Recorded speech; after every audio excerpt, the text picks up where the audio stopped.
Naging matagumpay ang ikinasang kauna-unahang maritime cooperative activity sa pagitan ng Philippine Navy at Indian Navy sa West Philippine Sea. Ito ay sa kabila ng pagmamanman ng mga warship ng China. Si Patrick De Jesus sa detalye. Sabay na naglayag sa West Philippine Sea sa unang pagkakataon ang mga barko ng Pilipinas at India. 3 barko ng Indian Navy ang sumama sa kauna-unahang maritime cooperative activity ng dalawang bansa na nagsimula kahapon sa karagatang bahagi ng Zambales at Mindoro. Kabilang dito ang guided missile destroyer INS Delhi na armado ng BrahMos missile kapareho sa mga armas na binili ng Pilipinas sa India. 2 barko naman ang mula sa Philippine Navy, ang BRP Jose Rizal at BRP Miguel Malvar. Unang pagsasanay na isinagawa ang air defense exercise kung saan gamit ang close-in weapon system na may radar ng BRP Miguel Malvar ay dinedetect ang Cessna plane ng Philippine Air Force na kunwaring kalaban. Isa ang close-in weapon system sa mga modernong armas ng BRP Miguel Malvar na kargado ng 35mm ng bala at kayang magpakawala ng hanggang sa 1,000 rounds kada minuto bilang depensa sa mga kalabang aircraft at paparating na missile maging drones. That's first in the Philippine Navy and in the armed forces. Meron siyang integrated tracking platform or system na naka-install and on top of that, meron din siyang nakakonekta sa kanya na radar that will help you to track, identify and eventually assign a firing solution para sa weapon system na.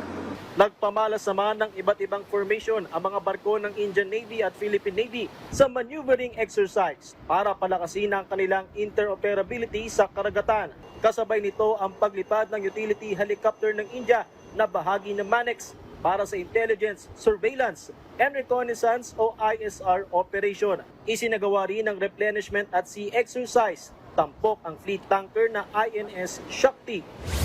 Lumalapit ngayon itong sinasakyan natin na BRP Miguel Malvar dito sa barko ng Indian Navy, ang INS Shakti. At ang distansya ngayon ay nasa 50 yards. Ipinapakita rito sa replenishment at sea operation yung pagdadala o paglipat ng supply mula sa isang barko patungo sa isa pang barko habang naglalayag dito sa karagatan. Sa gitna ng aktibidad, namataan ang 2 warship ng PLA Navy ng China. Una rito ay ang Jiangkai-class frigate sa distansyang 10 nautical miles mula sa pagsasanay. Magtatakip silim naman ng magpakita ang ikalawang barko ng PLA Navy na Luoyang-class destroyer at 15 nautical miles ang distansya. Hindi dumikit ang mga ito at pinanatili ang malayong distansya. We proceeded as planned, safely and professionally.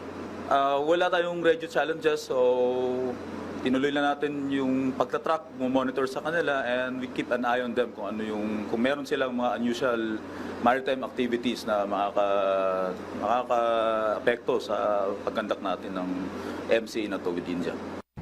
Hanggang sa ikalawang araw ng MCA nitong Lunes, nasa bisinidad pa rin ng pagsasanay ang 2 barko ng PLA Navy. Pero tuloy lamang ang MCA kung saan muling isinagawa ang replenishment at sea sa pagitan ng BRP Jose Rizal at INS Shakti. Gamit ang isang tali, sinanay kung paano gawin ang refueling ng mga barko sa gitna ng paglalayag, pati na ang paglilipat ng iba pang supply.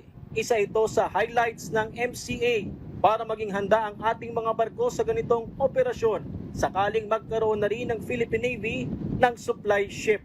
We're also wishing na magkaroon tayo ng supply ship na katulad ng nasa India.